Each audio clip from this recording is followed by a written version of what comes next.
একজন মায়ের বয়সী মানুষ বলতেছে আমাকে একটা ডিম খাওয়াবেন, কিন্তু কেউ পারেনি তাকে একটা ডিম কিনে দিতে। হাজার হাজার মানুষ ছিল আশেপাশে, সবাই দাঁড়িয়ে তামসা দেখতেছে। কেউ কি পারতো না 25 টাকা দিয়ে একটা ডিম কিনে তার হাতে তুলে দিতে? আমার দেখে খুবই খারাপ লেগেছে। তবে মানি ব্যাগ হাতিয়ে দেখি 1 টাকাও নাই মানি ব্যাগে। মনে আছে সেই আঙ্কেলের কথা, তাকে টাকা দিতে পারিনি মানি ব্যাগে টাকা না থাকার কারণে। তাই তো কি আর করার, চলে আসলাম বিকাশের দোকানে, কারণ আজকে তাকে ডিম খাইয়ে যাব। এর জন্য বলছিলাম আপনি একটু ওয়েট করেন, আমি আসতেছি। সো মায়ের মতো মানুষটি কিন্তু আমার জন্য অপেক্ষা করে দাঁড়িয়ে আছে, কারণ আমি তাকে বলেছি যে এখানে দাঁড়িয়ে থাকেন, আমি বিকাশ থেকে টাকা উঠিয়ে আসতেছি।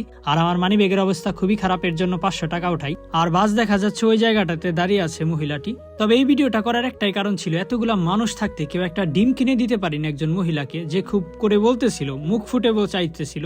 কেউ কিন্তু আজকাল চায় না যে আমাকে কিছু কিনে দেন, অনেকে বলে টাকা দেন, কিন্তু সে খুব করে চাইতেছিল তাকে কেউ একটা ডিম কিনে দিক। কিন্তু মানুষ পাওয়া যায়নি, তাকে একটা ডিম কিনে দেওয়ার মানুষটা পাওয়া যায়নি আশেপাশে। যাই হোক, আপনারা যারা রাস্তাঘাটে চলাফেরা করেন এরকম মানুষ দেখলে অবশ্যই কিনে কেটে দিবেন, কারণ মানুষকে খাওয়ালে কিন্তু কখনো কমে না। মানুষকে খাওয়ালে সবসময় আপনার রুজি রোজগারের বরকত হবে, আল্লাহ তাআলা কিন্তু আপনাকে বেশি বেশি দিবে। সো সবসময় রাস্তাঘাটে এরকম মানুষ দেখলে অবশ্যই দান করবেন বা কিছু কিনে দিবেন। ধন্যবাদ সবাইকে।